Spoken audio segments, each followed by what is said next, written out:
প্যালেস্টাইনের পাশে গোটা বিশ্ব। প্রস্তাবনা: মানব সভ্যতার ইতিহাসে এমন কিছু অধ্যায় আছে যা যুগে যুগে অন্যায়ের বিরুদ্ধে মানুষের নৈতিক বিবেককে নাড়া দিয়েছে। দক্ষিণ আফ্রিকায় বর্ণবৈষম্যের বিরুদ্ধে লড়াই, ভিয়েতনামে মার্কিন সাম্রাজ্যবাদের বিরুদ্ধে সংগ্রাম, কিংবা ভারতের স্বাধীনতা সংগ্রাম, সবকিছুই সেই মানবিক চেতনার বহিঃপ্রকাশ। আজ সেই একই চেতনার আগুন জ্বলছে প্যালেস্টাইনের বুকে। গাজা, রামাল্লা, নাবলুস, খান ইউনিস, এই নামগুলো শুধু ভূগোল নয়, মানবতার কান্না ও প্রতিরোধের প্রতীক হয়ে উঠেছে। এবং আজ পৃথিবীর নানা প্রান্তের মানুষ একসুরে বলছে, উই স্ট্যান্ড উইথ প্যালেস্টাইন। প্যালেস্টাইনের ইতিহাস এক দীর্ঘ দুঃখগাথা। প্যালেস্টাইন নামটি এসেছে প্রাচীন ফিলিস্তিয়া থেকে, যেখানে সহস্র বছর ধরে বিভিন্ন সভ্যতার বসতি ছিল। কিন্তু আধুনিক যুগে এই ভূমি হয়ে উঠেছে এক ভয়ঙ্কর সংঘাতের কেন্দ্রবিন্দু। 1948 সালে ইসরায়েল রাষ্ট্র গঠনের সঙ্গে সঙ্গে প্যালেস্টাইনিদের ঘরবাড়ি ছিনিয়ে নেওয়া হয়। প্রায় 7 লক্ষেরও বেশি প্যালেস্টাইনি শরণার্থী হয়ে যায় নিজের ভূমিতেই। এই ঘটনাই নাকবা নামে পরিচিত, অর্থাৎ মহাবিপর্যয়। তারপর থেকে একের পর এক যুদ্ধ, দখল, বসতি সম্প্রসারণ, গাজায় অবরোধ, সব মিলিয়ে প্যালেস্টাইন হয়ে উঠেছে বিশ্বের সবচেয়ে বড় উন্মুক্ত কারাগার। 2. আধুনিক দখলদারির রূপ, গাজার গণহত্যা। ইসরায়েলি রাষ্ট্রব্যবস্থা আজ শুধু একটি সামরিক শক্তি নয়, বরং একটি অপরাধমূলক দমন যন্ত্র, যা মার্কিন সাম্রাজ্যবাদের প্রত্যক্ষ আশীর্বাদে পরিচালিত। 2023 থেকে 2025 সালের মধ্যে গাজায় ইসরায়েলি বোমাবর্ষণে হাজার হাজার শিশু, নারী ও সাধারণ মানুষ মারা যায়। হাসপাতাল, স্কুল, সাংবাদিক, এমনকি জাতিসংঘের আশ্রয় কেন্দ্রও রেহাই পায়নি। বিশ্বের বিবেক প্রশ্ন করছে, এটাই কি নিরাপত্তা? এই বর্বরতাকে মানবাধিকার সংগঠন, জাতিসংঘের বিশেষ প্রতিবেদক, এমনকি ইহুদি শান্তিকামী সংগঠনগুলো গণহত্যা বলে অভিহিত করেছেন। 3.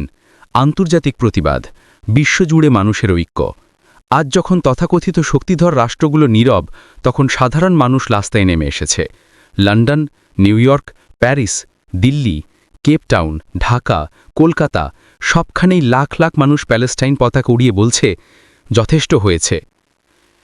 বিশ্ববিদ্যালয় ক্যাম্পাসগুলোতে শিক্ষার্থীরা বয়কট ইসরায়েল ও ডিভেস্ট ফ্রম অ্যাপার্থির আন্দোলন চালাচ্ছে। সারা বিশ্বে বিডিএস আন্দোলন, বয়কট, ডিভেস্টমেন্ট, স্যাংশনস, এক নতুন বৈশ্বিক সংহতির রূপ নিয়েছে, যেমন একদিন দক্ষিণ আফ্রিকার ক্ষেত্রে হয়েছিল।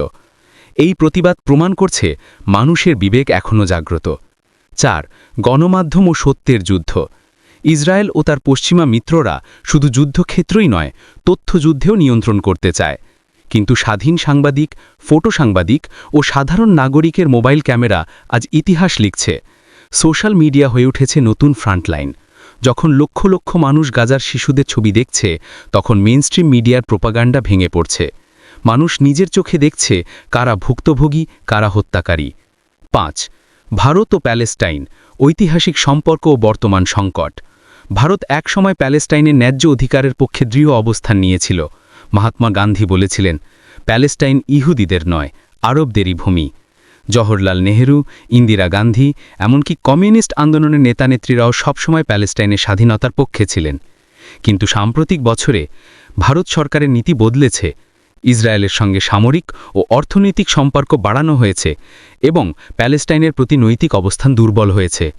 তবুও ভারতের সাধারণ মানুষ, ছাত্র, বুদ্ধিজীবী, শিল্পী ও শ্রমিক সংগঠনগুলো এখনও এক বাক্যে বলছে, জয় হোক প্যালেস্টাইন।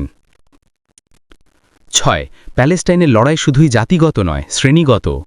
প্যালেস্টাইনের সংগ্রাম কেবল আরব বনাম ইহুদি নয়, এটি মূলত একটি জাতীয় মুক্তি ও শ্রেণী সংগ্রাম। একদিকে আছে দখলদার সাম্রাজ্যবাদী শক্তি, যারা পুঁজিবাদ ও অস্ত্র ব্যবসা থেকে লাভ করে। অন্যদিকে আছে কৃষক, শ্রমিক, ছাত্র, নারী, শিশু, যারা মুক্তি ও সম্মানের জন্য লড়ছে। এই সংগ্রাম তাই আন্তর্জাতিকতাবাদী, কারণ শোষিত মানুষের মুক্তি কখনো এক দেশের মধ্যে সীমাবদ্ধ থাকে না। 7. সাংস্কৃতিক প্রতিরোধ, গান, কবিতা ও শিল্পে প্যালেস্টাইন।